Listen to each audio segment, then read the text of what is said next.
Good morning, faculty. As we begin this school year, I want to clearly outline our plan for informal observations and walkthroughs.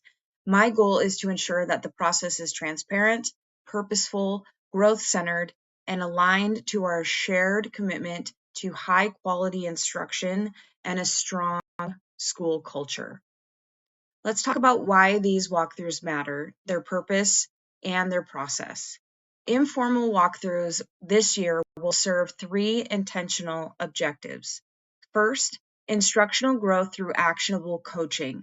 Research demonstrates that timely, specific feedback has a powerful impact on teacher effectiveness and student achievement.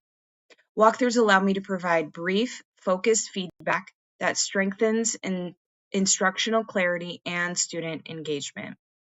Second, alignment to our school-wide instructional priorities. This year, our walkthrough focus areas are clear and student-friendly learning targets, evidence of active student engagement, and ongoing checks for understanding. Collecting consistent data in these areas helps us ensure our instructional vision is visible in every classroom.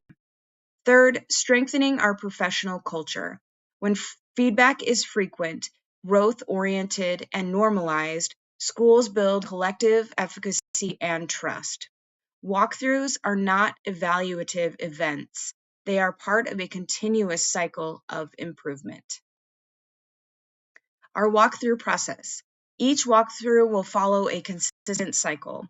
The first starts with a brief visit, 5 to 10 minutes, where I will collect observable, objective instructional evidence.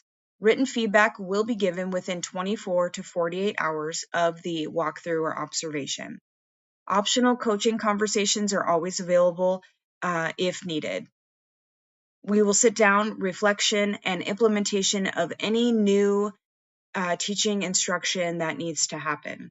This predictable cycle ensures clarity, fairness, and growth. What you can expect, walkthroughs will occur across the building. Each teacher can expect a minimum of 2 informal visits per month, additional short learning walks tied to specific school-wide initiatives, and the frequency is intentional. Regular presence builds familiarity and reduces anxiety and allows feedback to be timely and relevant.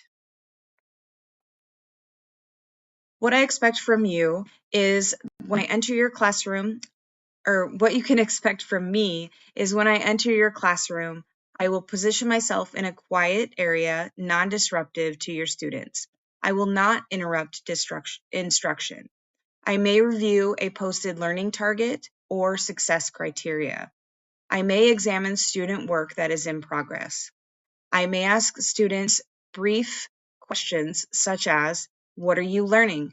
How do you know if you're successful? What do you do if you're confused? I will focus on collecting evidence rather than personal opinion. I will exit quietly and respectfully without interrupting your teaching. My role is observer and instructional partner, not evaluator during these events.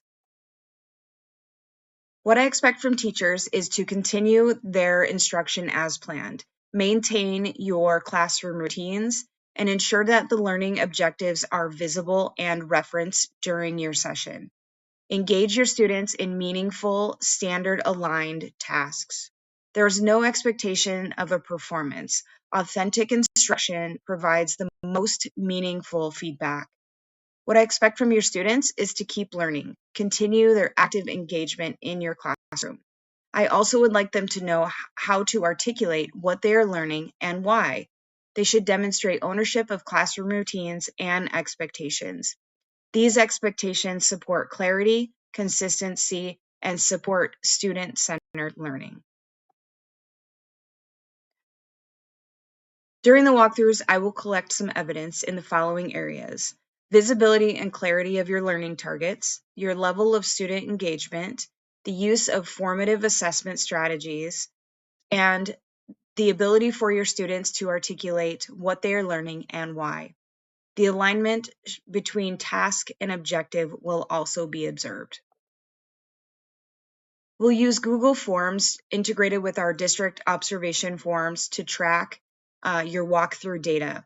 This allows me to tag trends across departments and grade levels, align evidence to instructional standards, generate school-wide reports, provide written feedback directly to the teachers.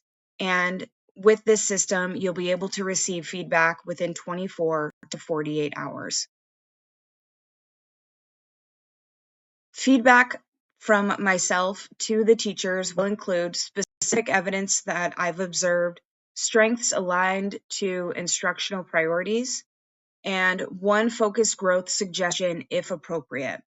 When needed, I might invite you in for brief coaching to reflect on something that may need to change in your classroom, or just some problem solving or planning next steps.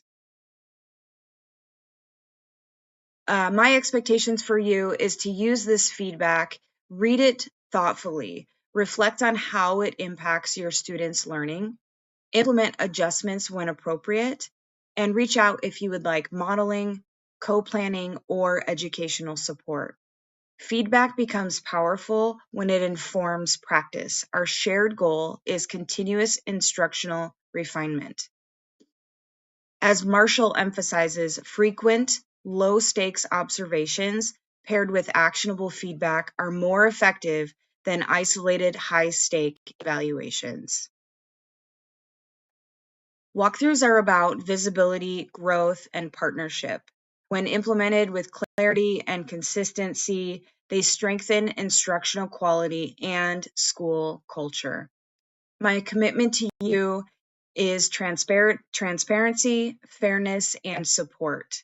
I am here as an instructional leader and collaborative partner.